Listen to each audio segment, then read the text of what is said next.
Queen Bronwyn hurried through the palace corridors, her heart lighter than it had been in weeks. Her bleeding was late. Perhaps finally she carried the heir everyone whispered about. The heir that would secure her place, prove her worth, make Aldrich see her again. She reached the king's private chambers, but the guards crossed their spears before the door.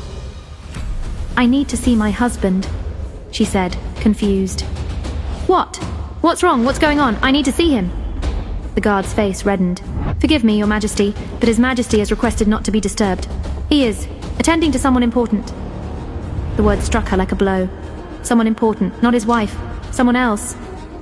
Before she could respond, the king's secretary appeared, his expression uncomfortable. "Your Majesty, the king has also sent word. He requests that you personally oversee the preparation of the Eastern Palace guest chambers. They must be ready by nightfall." Guest chambers? For whom? The secretary wouldn't meet her eyes. "For Miss Rose, Your Majesty. The woman His Majesty brought back from the hunt. She will be, residing in the palace from now on." Bronwyn stood frozen, a concubine in the palace. Not kept discreetly in some distant estate like the others, but here, living here. "And, ma'am," the secretary continued, "His Majesty has also requested that you find a lady-in-waiting to care for Miss Rose. He asked specifically that you select someone capable of teaching her the ways of court." Bronwyn dismissed the secretary with a nod she didn't feel, and walked, calmly, steadily, until she rounded the corner. Then, she ran. She found herself in an empty corridor, pressed against the cold stone wall, hand over her mouth to stifle the sob that threatened to escape. She couldn't break down here, not where servants might see, not where it would become more gossip, more whispers. The atmosphere of rumour and gossip had been so thick in the castle that Bronwyn couldn't wait to get outdoors. She went to the gardens of the Western Palace. There, alone among the roses and ancient statues, she finally allowed herself to weep. How had things come to this? When had their marriage turned from duty into destruction? "How could you do this to me?" she whispered to no one, her voice breaking. "I am your wife. I have been faithful. I have endured everything. Your coldness, your concubines kept at a distance, the whispers that I am barren. And now you bring her here, into our home." The tears came harder now, hot and bitter. I thought if I could just give you an heir, you might see me again, might remember what we once were." But that hope was gone now too. He'd moved Rose into the palace. Whatever small chance Bronwyn had of winning back her husband's heart, it had just vanished. As tears streamed down her face, her mind drifted back through the years, retracing the path that had led her to this moment of utter despair. Bronwyn had hoped married life would be different than this. She had been betrothed to Aldrich since they were teenagers, a perfect political match. Bronwyn came from a proper royal family, the ideal choice for the future king. It was an arranged marriage, carefully orchestrated by their fathers to strengthen the realm. The first time she saw Aldrich as a young woman, she was struck by his presence. His commanding stature and the way he carried himself with natural authority made him the desire of every noble lady at court. Even then, as a young prince, Aldrich had a wandering eye. Bronwyn had heard the whispers about his dalliances with noblewomen, but she believed that once they were married, once he became king, he would change. That union, as king and queen, would be real. The previous king of Elisaria, Aldrich's father, had been firm on the matter. He told Aldrich the marriage was his duty as a future king. He must marry Bronwyn and produce an heir to the throne, no matter his personal desires. Alric resented it. He wished to remain free, to venture throughout the kingdoms and make his mark on the realm, but duty demanded otherwise. On their wedding night, Aldrich made his feelings clear. "This marriage is my duty, Bronwyn," he told her. "I will fulfill my obligations as king and husband, but you should expect only that." For a time after the wedding, things seemed happy enough. Aldrich was kind, occasionally tender. Bronwyn convinced herself he was learning to love her, that their arranged marriage was blooming into something more. As was his right as king, Aldrich took concubines. They were discreet arrangements, kept far from the palace in distant estates. Bronwyn tolerated this because it was expected of queens. It was the way of things. But after years of trying, there was still no heir. Whispers began circulating through the court. Perhaps the queen was barren. The shame of it weighed on Bronwyn, bringing dishonor to the crown and doubt to her self-worth. She clung to hope that maybe a child would make them happy, would stabilize the realm and prove she belongs at Aldrich's side. Then came the morning her bleeding was late. Hope bloomed in her chest for the first time in months. Perhaps finally she was with child. She rushed to tell Aldrich, eager to share the news that might change everything between them. Instead, she discovered that he had moved his newest concubine, this woman, this child named Rose, into the palace. Unlike previous concubines who were kept at a respectable distance, Rose now lived within the palace walls. It was a public humiliation, a clear message that Aldrich no longer cared about Bronwyn's dignity, or their marriage. Everything Bronwyn had endured, every compromise she'd made, every hope she'd endured, child or no child, all shattered in that moment. Bronwyn had spent the afternoon carrying out the king's orders, because what choice did she have? She ordered servants to prepare the Eastern Palace chambers.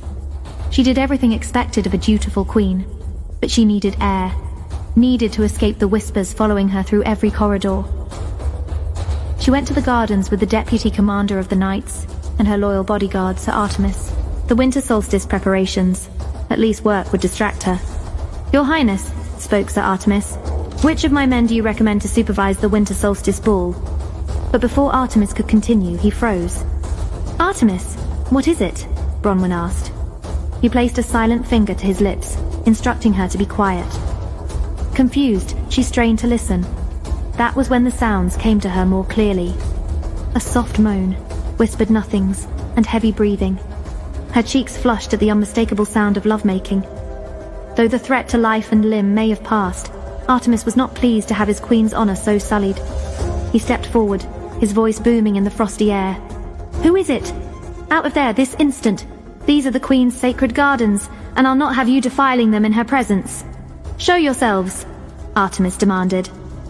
One of the two dashed off and away from them, but the other, the woman, stepped out to face them. As Bronwyn's steely eyes connected with the woman's deep blue eyes, she realized this could be her. Then she saw the bandage on her leg. Yes, it was her. The woman Aldrich carried in his arms from the hunting grounds. This was her husband's concubine. For a moment, Bronwyn stood frozen as cold dread washed over her. Her husband's concubine was, without a doubt, the most stunning woman she had ever laid eyes on. She knew then that this woman was going to bring ruin to her life, and to her empire. But wait, had that been Aldrich with her just now? Had he run off, leaving her to fend for herself? Or had that been another man that this harlot had entrapped?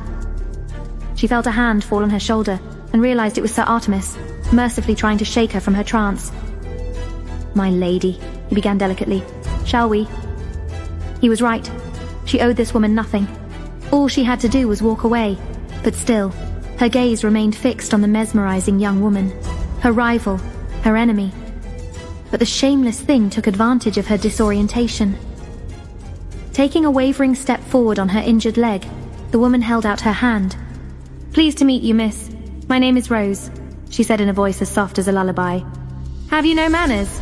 This is Her Majesty the Queen, you idiot child," Artemis scolded. Rose's eyes widened.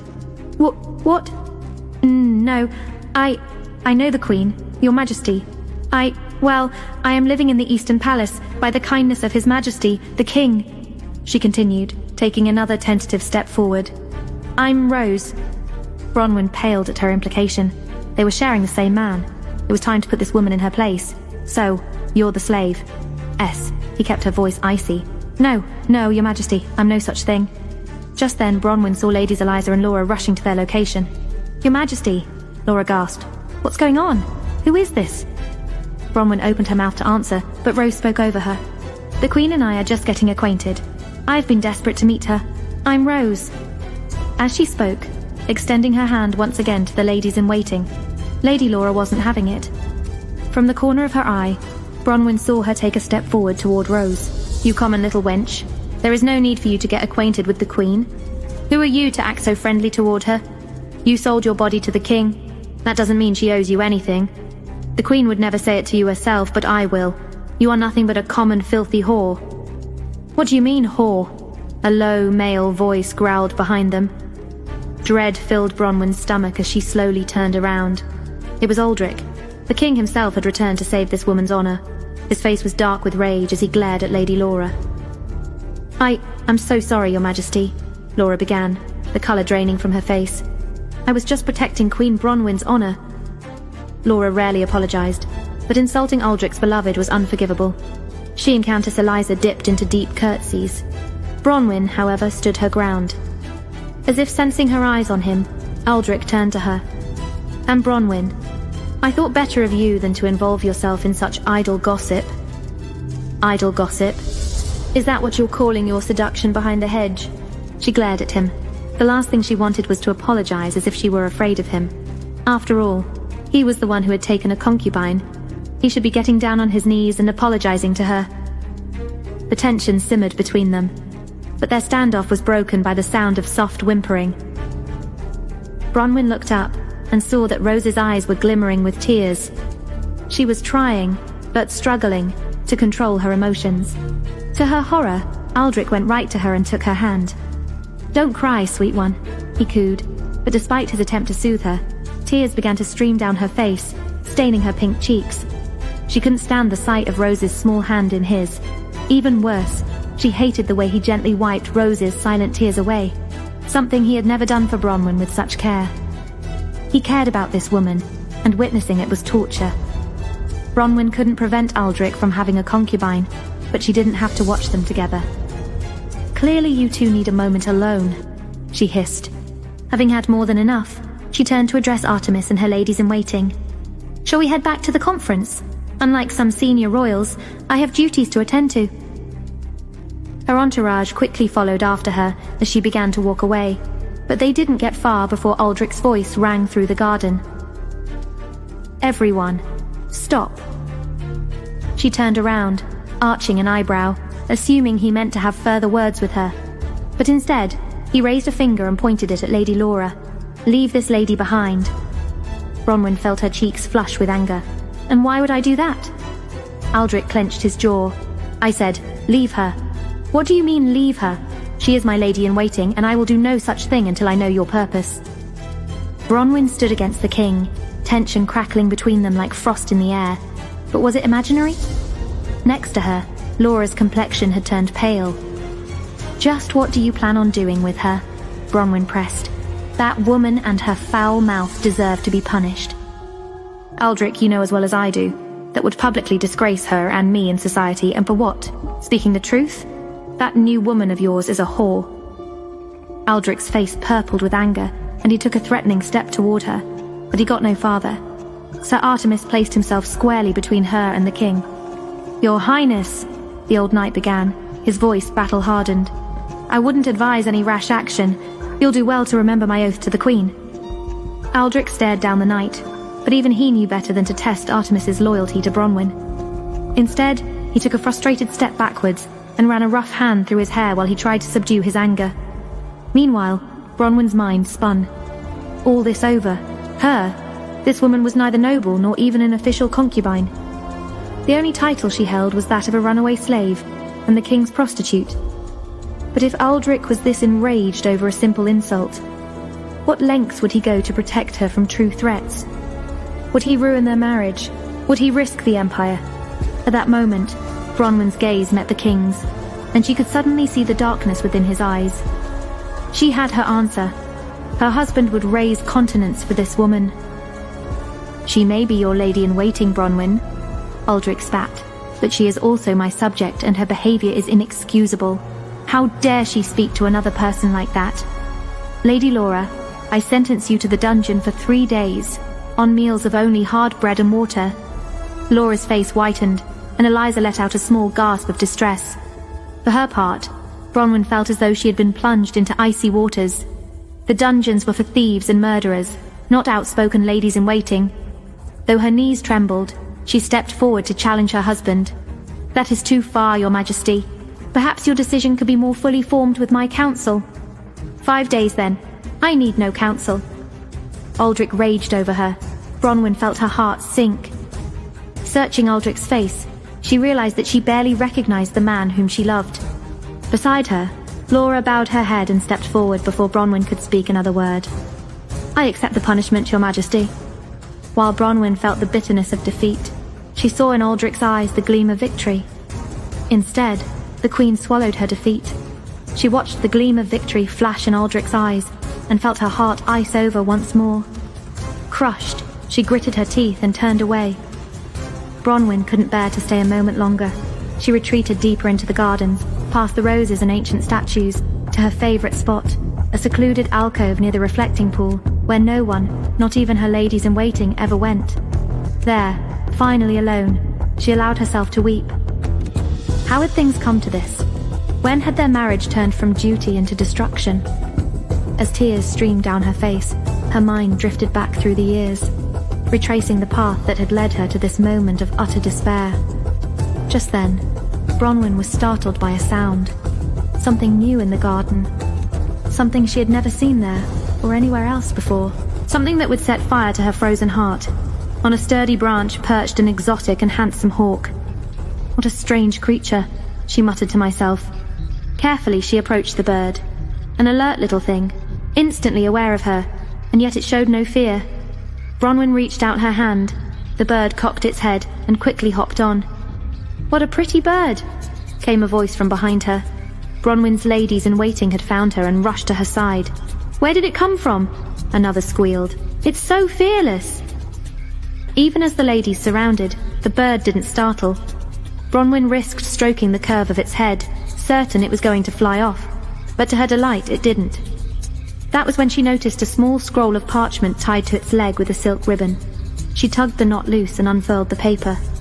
It was a handwritten note. "The sight of you sets a fire in my soul. I watch you from a distance and it pains and tortures me, yet I cannot resist it. I cannot resist you." Bronwyn laughed nervously, followed by a chorus of giggles from her ladies-in-waiting. "Who do you suppose that was meant for?" one of them asked. "For the Queen, of course," scolded another. "The bird found her, didn't it?" Countess Eliza sidled up to the Queen. "Will you write back, Your Majesty?" The Queen hesitated for a moment, but the fizz of electricity across her skin enticed me to engage in this little game. Quickly she grabbed a quill and paper and composed a reply. The ladies hovered around her, eager to see what she would write. One who plays with fire often gets burned. The Queen tied her note onto its leg, and the bird nuzzled its beak against her hand with strange intimacy before flying away. All afternoon the Queen's mind ran wild with scandalous questions. Could that love letter truly have been meant for her? Surely it was intended for someone else. Was there some man out there watching her from a distance, pining for her the way she wished Aldrich did? And if so, who?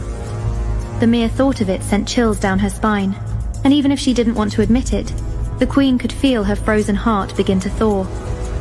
But the bird's spell broke the moment they returned to the palace and found Aldrich's secretary waiting. He looked displeased. What possibly could he want now? To humiliate me even further, thought the Queen. Little did she know, the king was far from finished. "Yes, what is it?" she asked. "The king has summoned you, Your Majesty. Well, you can tell him that it was not a request, Your Majesty. He needs to see you now, and you are already late."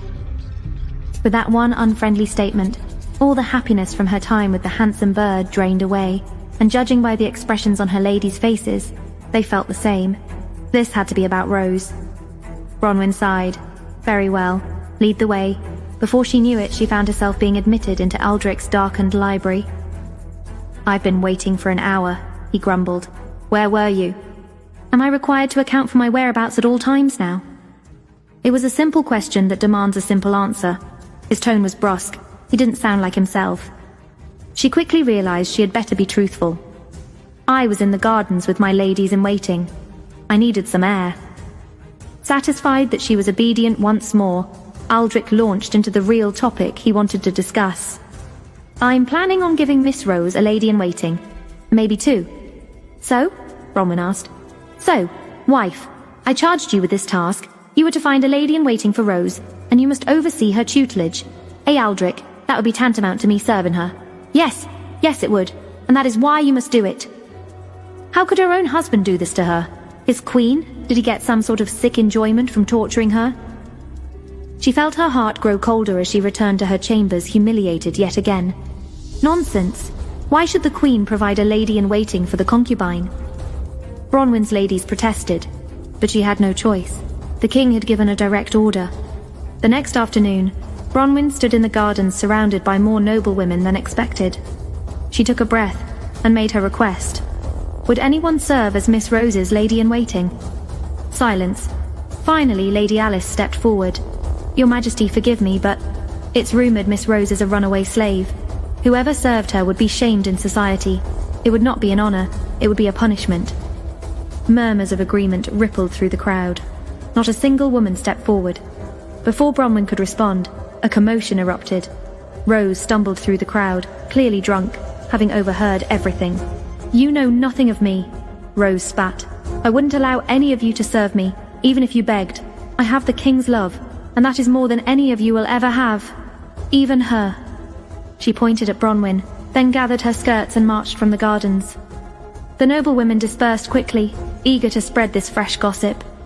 As Bronwyn watched them go, one thought crystallized. Aldrich would hear about this within the hour, and he would blame her. As expected, Aldrich summoned her within the hour. She found him in his council chamber, staring out the window with his back to her. You hosted a tea today? Yes, as you commanded.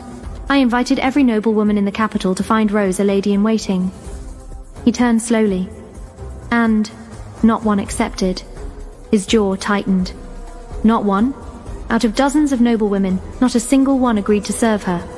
That's correct. What did you say to them? Bronwyn's temper flared. What did I say? Nothing. How could I? I don't even know your concubine. What do you think I did? Invited them to meet the tramp my husband parades around the palace.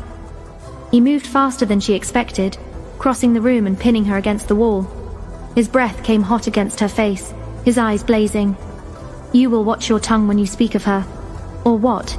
She met his gaze, refusing to flinch. You'll lock me in the dungeons too. Aldrich wasn't listening. His eyes flickered to Bronwyn's lips, and her mind spun. Was that anger in his eyes? Or lust? Could he still have feelings for me? But instead of kissing her, he pushed himself away and shouted as he left. I do not trust you with Rose. I will find her a lady-in-waiting myself, and she will be accepted at court. Bronwyn could not believe the shock she felt. The way her husband was changing, but there was nothing she could do. That girl, Rose, seemed to have her husband under some spell, some charm. Was she really a witch, as her ladies-in-waiting suspected? Bronwyn shook with rage and heartbreak as she left the king's chambers. The day was moody and dark.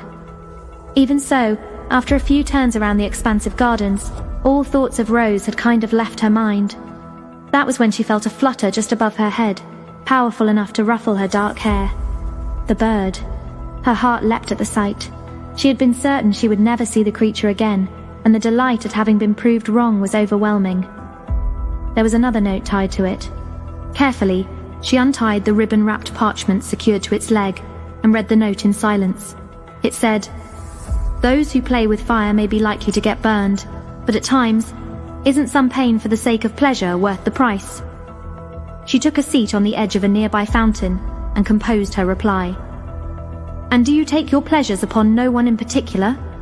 For these letters remain nameless, as do I. Since you burn for me, let us become acquainted. I'll begin with a simple question. What is the bird's name?" She carefully rolled the parchment and tied the note to the bird's leg once more. As she watched the midnight hawk take wing amongst the mist, she realized she'd ended with a question. Would her mysterious correspondent reply again? She hoped they would. Not long after she returned to the palace, her reprieve from thoughts of Rose came to an end. To her surprise, Aldrich was waiting in her chambers. "Bronwyn, I must speak with you." "Oh no, this can't be about her again." His eyes hardened. "Yes, Bronwyn, it is about her, and her name is Rose. Remember that. Whatever happened, please, can't you solve the concubine's problems on your own? I want nothing to do with her." The words escaped before she could stop them, and the atmosphere darkened instantly. Aldrich held her gaze. "Did you spread the rumor that Rose is a runaway slave?" "Oh, please, not that story again. I found ladies-in-waiting for Rose, but they treat her poorly. All because of the rumors you spread.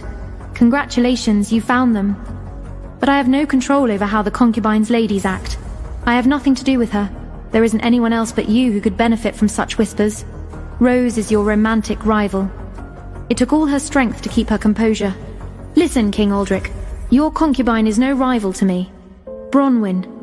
He started, but she refused to stop. "No, you do not get to tell me how to think or feel. If you no longer choose me, then I'm not going to beg. How can she be a threat if I refuse to compete? Aldrich's expression wavered. The concubine is precious to you, while I am nothing. I will do my duties, I will serve my people, but do not involve me with your lover. She turned to leave, but Aldrich's voice stopped her. There's one more thing. His tone was cold, formal. Rose will be formally recognized as my concubine at the winter solstice ball. She will stand with the court and be properly introduced. Bronwyn felt the ground shift beneath her feet. The winter solstice ball, the most important event of the year, attended by every noble house and foreign dignitary. You want to parade her before the entire realm. I want her accepted, respected, and you will help make that happen. No, it wasn't a request, Bronwyn. It was a command. Fine, but if you wish to continue my humiliation, then I want to live separately from you, Aldrich. Both of you. I won't share my home with another woman. You are to keep her sequestered to the Eastern Palace. With that, she whirled around and saw her out, leaving the king slack-jawed and silenced. Bronwyn marched through the palace, head down, afraid someone would see her tears. She needed to be alone. Breaking into a run, she made for her secret spot, a secluded alcove with a nest chair where no one, not even her ladies, ever went. That was when she heard a piercing cry. The bird! She was just as eager to see the creature again as it was to see her. Somehow, this bird had become the source of her strength and happiness in all these gloomy days. It landed on her arm and blinked its huge eyes, then indicated its leg. Another note. She unfurled it. Does the bird need a name? You can give it one if you like. She studied her feathered friend. Of course you need a name. Everyone needs a name. The bird looked back at her with reassuring eyes, and she kissed its head in gratitude. It dropped the note in her lap, waiting. She thought carefully, then wrote, "The bird's name is Majesty." She tied the note to the hawk's leg, gently hugged it, and released it into the sky. As she watched it fly away, she realized she felt better, comforted. She couldn't say why, but she did. And so she practiced her smile once more and returned to the palace. High above, skimming over the rooftops of the capital, her hawk flew beyond the boundaries of the city and straight to a nearby mountain. Circling for a moment, almost as though it was checking that it hadn't been followed. But if Bronwyn had been witness to what the bird did next, it would shock her to her very core. Breaking into a clearing, the bird swooped low, and suddenly, in a flash of golden light, the bird transformed into a man. He was handsome, regal, strong in body, and seemingly quick of mind. He was also annoyed. Calling a male majesty? He grumbled to himself. At the sudden appearance of a man, the pigeons nearby flapped and squawked, taking off in a rush. However, one black bird, another hawk in a nearby tree, seemed curious. Hopping down, that bird also erupted into a flash of light and transformed into a man. He was more than annoyed. You went to see her again, didn't you? You were supposed to be scouting. Don't be ridiculous. I have been scouting. For beautiful women? The tension between the two crackled in the air. You don't believe me? The first man challenged the other. Of course I do, Your Highness. On my word. But please, be careful and be mindful of your actions. Remember, we are here for one reason and one reason alone. Don't worry, old boy. I know precisely why we're here, and everything is going according to plan. This hawk, this midnight messenger, was no pet, no charming curiosity. It was a man of magic. The Queen's secret admirer and the mysterious bird were one and the same. What could this mysterious man want from her? Was it love, or something far darker? The following morning, the Queen rose with the warmth inside her she had almost forgotten, her secret admirer's passionate words still fresh in her mind. Who could he be? She thought. Was he someone I knew, or a stranger from far away? Whoever he was, he had accomplished one thing. A fire had been lit in the Queen's once cold heart. Just then she remembered. She had dropped her handkerchief the other day when she'd been writing her note. She would have left it, but that handkerchief was a favorite of hers. Aldrich had gifted it to her in simpler times, and she was eager to retrieve it. She supposed she wanted to preserve something of their marriage, even if it was just a bit of cloth. When Bronwyn returned to the gardens, she was met by a startling sight. The concubine, sitting in her precious nest chair, laughing with her maids. Seems like the Queen's secret place. Well, it will all be mine one day. Bronwyn was infuriated at her words as she stepped in front of them. Rose jumped the moment she saw the Queen. but Bronwyn was fixated on the nest chair and the handkerchief, which Rose had evidently used to sit on. "My apologies, Your Majesty. The chair was wet, and I thought the handkerchief was trash." "Don't be foolish. The handkerchief has my emblem embroidered on it. You knew very well that it wasn't trash. And you are sitting in my chair." Rose flinched at the Queen's tone, but Bronwyn didn't care. "Give me the handkerchief," she demanded. Rose reached beneath her and then handed the handkerchief back to Bronwyn. The Queen cringed to feel the warmth of Rose still trapped within the cloth. "I'm sorry, Your Majesty. I didn't know." Rose stood and came towards her. "Don't play the fool with me, girl. I can see the calculations behind your eyes, the ambition. You knew what you were doing. What matters is that you follow the rules. Do not come to the Western Palace anymore. It is not your place. It is mine. But I want to be friends with Her Majesty." "Oh, not this again." But Bronwyn's reproach caught as Rose burst into tears. Her crying face was akin to a spell. Bronwyn felt pity, but quickly shook her head, releasing herself from the bewitching magic. "You can be friends with the next concubine." Rose looked up aghast. "The next concubine?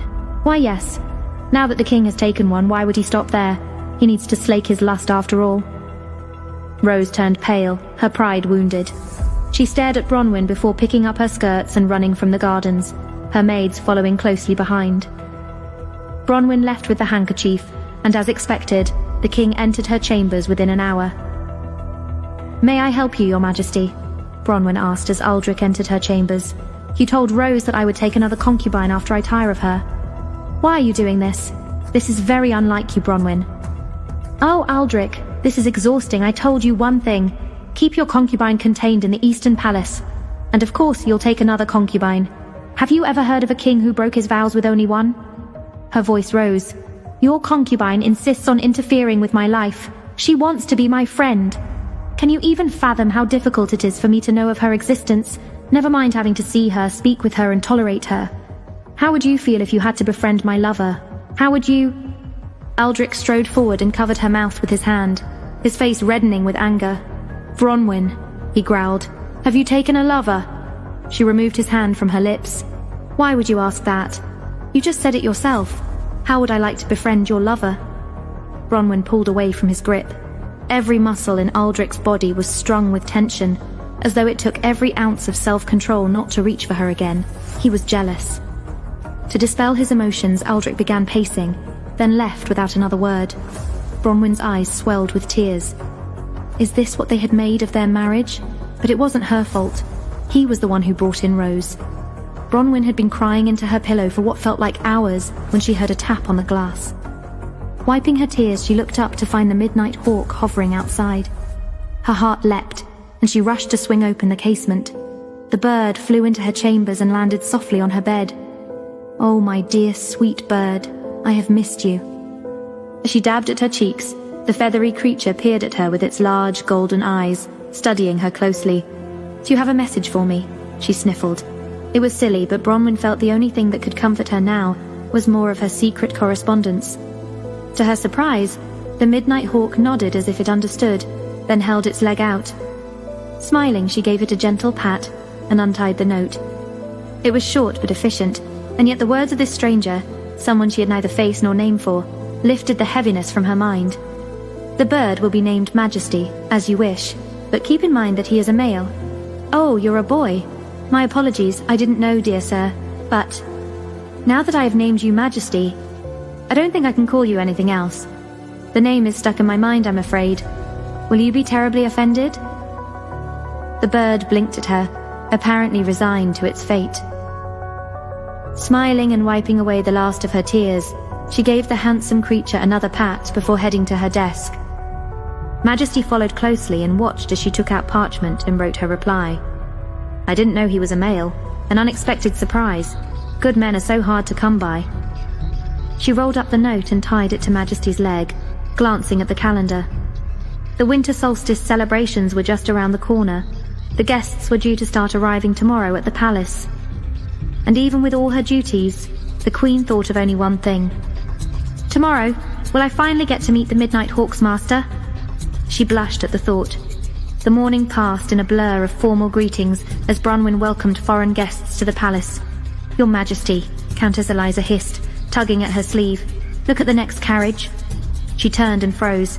A gleaming procession of white horses drew an ornate carriage embossed with the insignia of the Celestial Isles. "Who is it?" she asked, though she already knew. "Prince Henry," Eliza whispered. "They say he's the most handsome man alive." Her ladies-in-waiting leaned closer, their gossip barely contained. "Don't meet his gaze or you'll fall under his spell.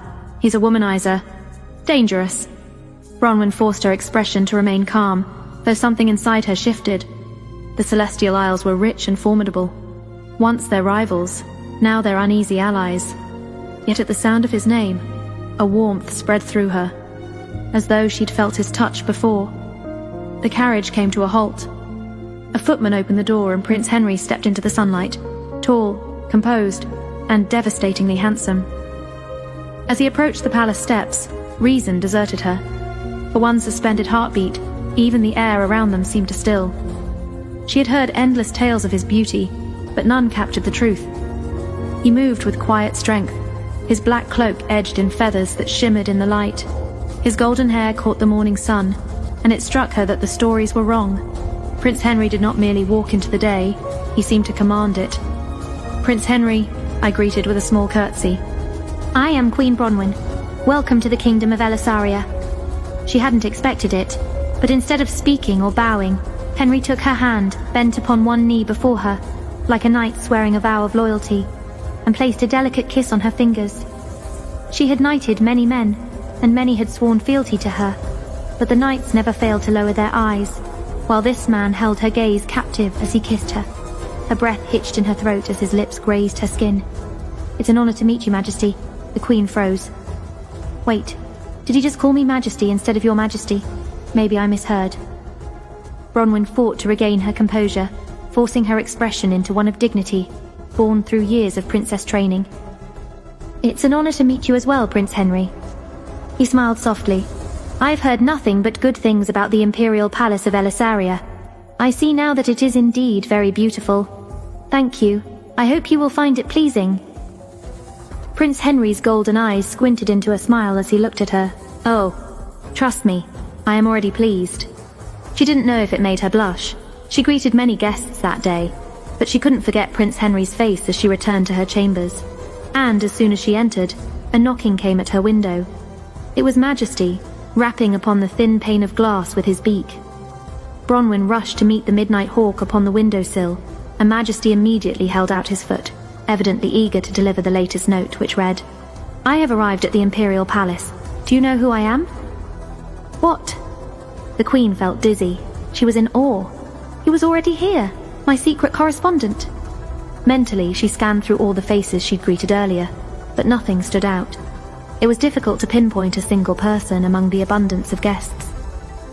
She didn't even know if these notes came from a man or a woman, if the writer was young or old, or what rank in society they held. It was almost impossible to determine Majesty's owner without further clues. She took up her quill. "I do not know who you are, but do you truly know who I am?" Bronwyn still couldn't be sure if this stranger knew her. That first note, the one that still made her blush, may have been a fluke. She was one of countless people living in the palace, and Majesty's master couldn't be sure to whom the bird was delivering his letters. As soon as the hawk saw her rolling the little parchment once more, he hopped to her side. This little bird seemed quite clever. Can it be a magical bird that was sent just for me? She wondered. He does seem quite devoted to me.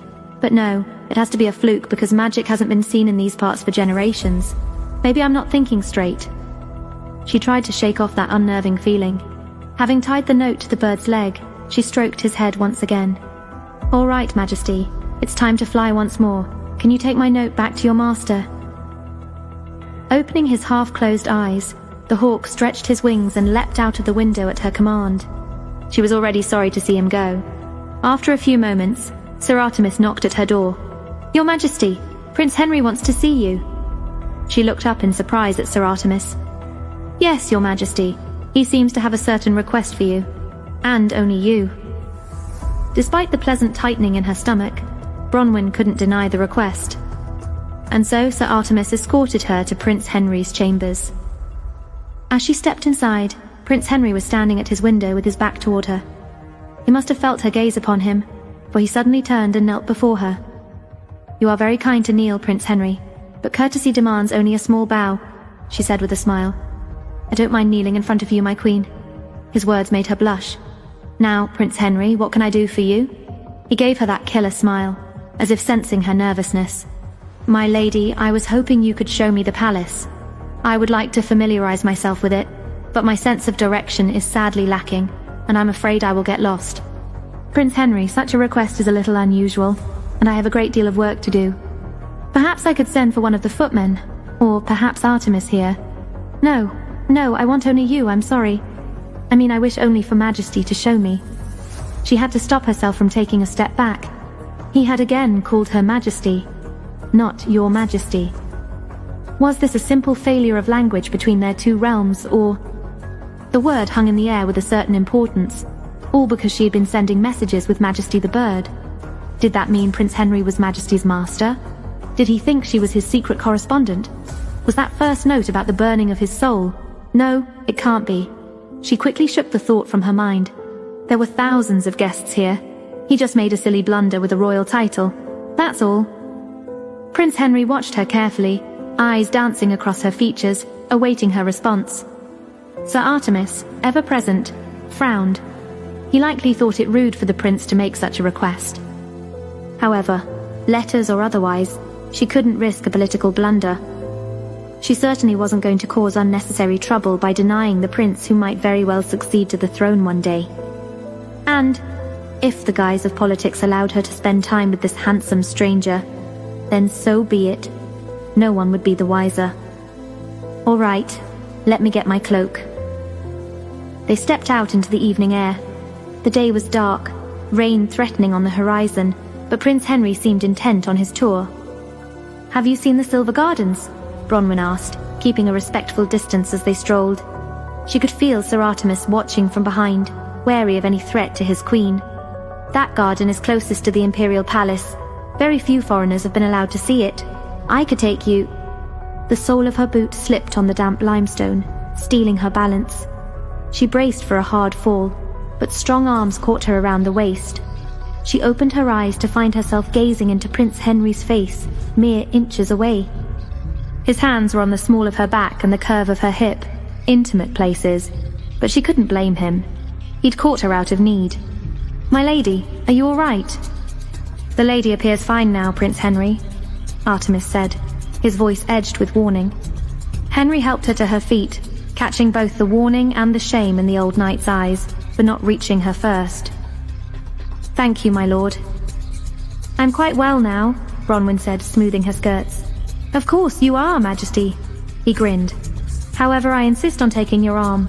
I'll not be blamed for war between our nations because I let the Queen slip through my fingers." She smiled. Though she was perfectly capable of walking alone, she wanted to feel his arm beneath her fingertips. The sensation did not disappoint, but the moment was interrupted. "Your Majesty!" They both turned. Rose was rushing toward them from across the lawn, shouting, "Your Majesty, wait! I'll walk with you!" Anger flared within Bronwyn. Despite everything, the concubine still sought her out. Henry felt the tension and held her tighter. Before he could ask if she was all right, she turned to him. "Prince Henry, run! Run!" She turned to Artemis and whispered, "Save me from this witch while I escape." She pulled hard on Henry's arm.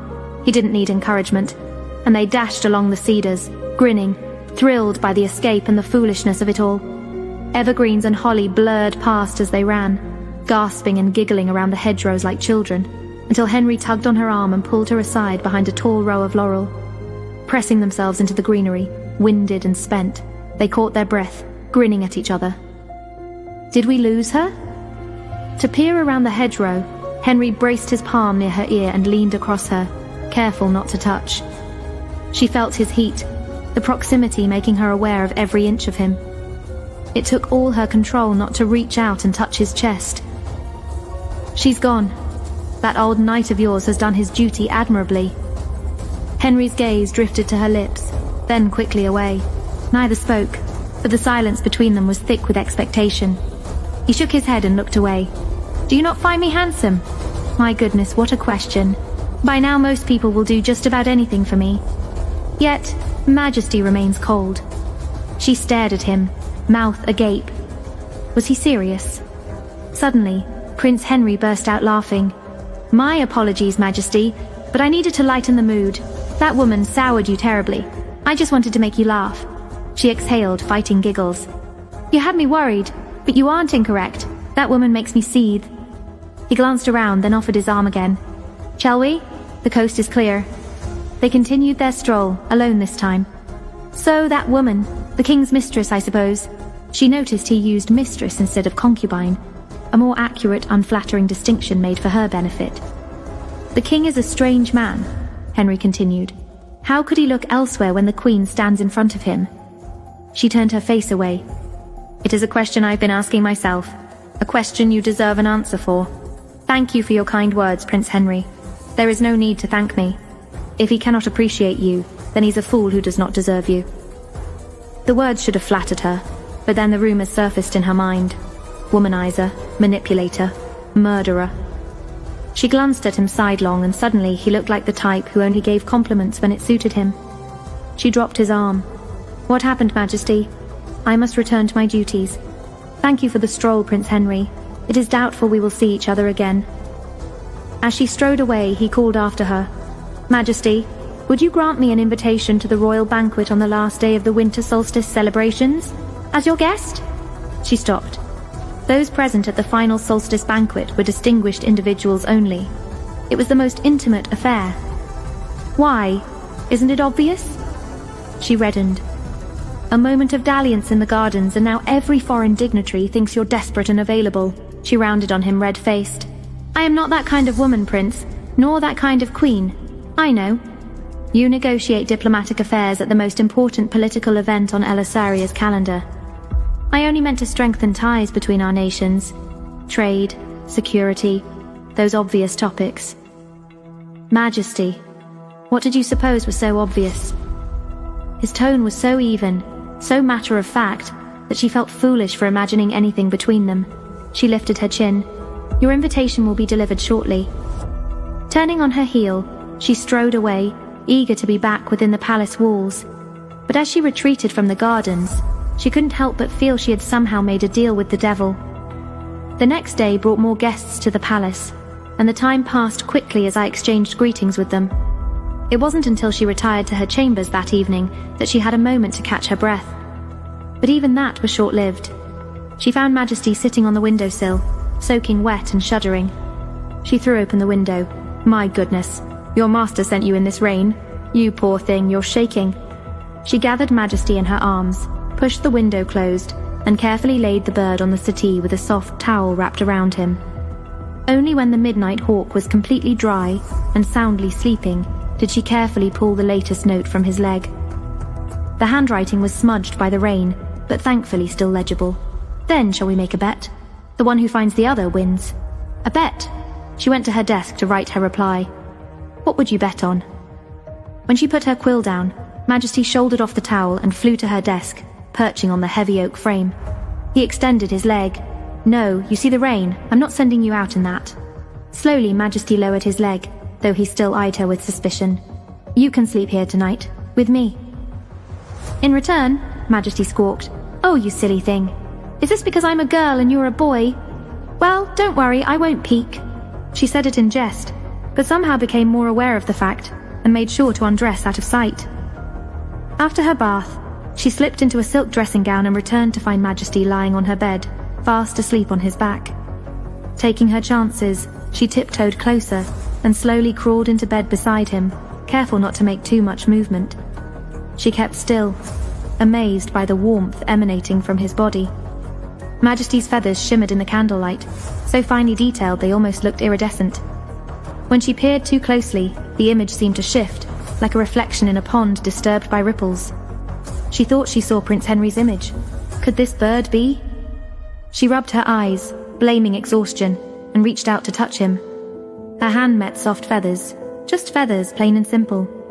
You've gone mad over Prince Henry. That's why you're seeing him everywhere. Foolish, she told herself, and settled into bed. But as sleep tugged at her, a strange sensation lingered on her fingertips, one she'd only felt a handful of times before, like when she touched Henry today. She tried to close her eyes, but as soon as her eyelids closed, she heard it. "Tomorrow, my lady, under the candlelight and songs. You'll be mine." Her eyes flew open. What? Had the bird just spoken? No, impossible. She must be dreaming. What is happening to me? She looked at Majesty one last time before covering herself with pillows to block her sight and hearing. She'd had enough for tonight. She woke the next morning to find Majesty gone. The window was slightly ajar. He must have let himself out. "Clever bird," she muttered. She got out of bed. It was a big day. The winter solstice celebrations were about to begin. She rang the silver bell. After a moment, Countess Eliza entered, smiling as she pulled a dress from the wardrobe. "It's the first day of the festivities, Your Highness. For an event like this, my queen should stand out. The concept for this gown is the Queen of Snow." Appropriate, wouldn't you say? The dress was breathtaking. Once fastened and her makeup done, Bronwyn caught her reflection in the mirror. She truly looked like she came from a country of snow. "You look ethereal, Your Majesty." "Thank you, Eliza." As she stepped out of her chambers, she found Aldrich waiting just outside. She was surprised. Why was he suddenly acting like the old days? He stood as she approached and gave her a gentle smile, extending his hand for her to take. She hesitated before reaching out. After all their years together acting as one, she suddenly didn't recognize the man before her. What was going on in his mind? Did he wish he could enter the banquet with Rose on his arm? Was he here just because of protocol? Now that he had Rose, did he even find his wife beautiful anymore? Still, he seemed in control of his emotions today. That was something. She put a smile on her face and reached for his hand. "Bronwyn?" He spoke with that intoxicating voice of his. Honestly, he still had an effect on her. She didn't want to look up. If she did, she was sure she'd fall for him again. "Bronwyn." He called her name again. "I heard you, Aldrich. What do you want?" When he didn't answer, she forgot herself and looked up into his face, only to see the shadow of pain darkening his features. Did he? Did he still love her? As his eyes met hers, he quickly regained control of his emotions, but he gripped her hand tighter. "Nothing. Are you ready to face the hordes?" "Oh yes, as long as the Grand Duke Lavilla stays away from the brandy, I'm sure I'll be fine." It was their internal joke. Aldrich grinned, knowing of her dislike for the Grand Duke, and hand in hand, they turned toward the great doors to the ballroom. After gazing upon the scene before them, Aldrich raised his hand, and everyone bowed in response. This sight never failed to inspire her, seeing her subjects celebrating alongside all her political acquaintances. However, this year, something was wrong. Rose. She stood in the very center of the ballroom, surrounded by a host of foreign nobles. All the pride Bronwyn had mustered to walk into the ball, head held high, swiftly collapsed like a castle of sand. Her husband was bedding another woman and parading her before the entire realm. She struggled to keep the smile on her face, found it difficult to breathe. Calling upon her greatest skills as queen, outwardly she kept her composure, but inwardly her mind whirled. Aldrich was beside her, but within seconds he parted ways as Rose caught his attention. She could see guests murmuring about their relationship, but Aldrich didn't seem to care, as if he was completely under Rose's spell. She didn't want to think about it anymore. She grabbed 3 goblets of mead from a passing tray and downed them all in single gulps. "It's time to dance," she announced, probably with more vigor than strictly necessary, but the alcohol was doing its work, and she didn't care. The ladies around her giggled nervously and drifted off to find dance partners. The first dance was the most meaningful. Tradition dictated it belonged to the king and queen. Since their marriage, Aldrich had always claimed that dance with her. But this year, she knew who he'd choose. And sure enough, from the corner of her eye she saw Aldrich reaching for Rose's hand from amongst the crush of guests who surrounded him. Laughing bitterly at her twisted destiny, she signaled to the musicians to prepare the opening waltz. She was crying inside, but kept her chin high as she strode across the throne room. The only person who could ask the queen for the first dance was the king, since no one else would ask her anyway, and in order to preserve what little dignity she had left, she thought it better to leave the room altogether. But before she reached the door, she felt a prickling awareness on her neck. When she spun around to face this presence, she found Prince Henry close on her heels. He extended his hand to her. "Majesty, would you kindly do me the honor of this dance?" She was sure her mouth fell open in surprise. Around them, the nearby nobles renewed their whispering with greater fervor than ever before. Is Prince Henry really asking the Queen to dance? They say he's a womanizer. He mixes with thieves and murderers. I heard he comes from a line of dark magic. Honestly, at this point, she didn't care about the rumors. She wanted to say yes to Henry, both to punish Aldrich and, if she was being honest, for her own selfish reasons. She was done with everything. If Aldrich could keep a concubine and still look her in the face, she could at least dance with a prince. She rested her gaze upon the prince and gave him her answer. Very well. Upon taking Prince Henry's hand, he smiled broadly and led her to the dance floor as the whispers increased. She could feel every eye upon them, but most especially Aldrich's. He glared at Prince Henry as though he had stolen something of his. What a fool the king is, she thought.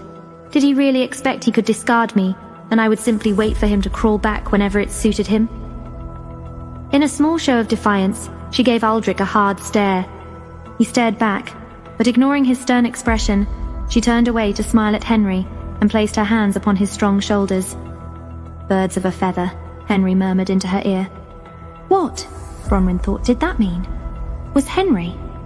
But before she could respond, the music began, and they started their whirl around the floor.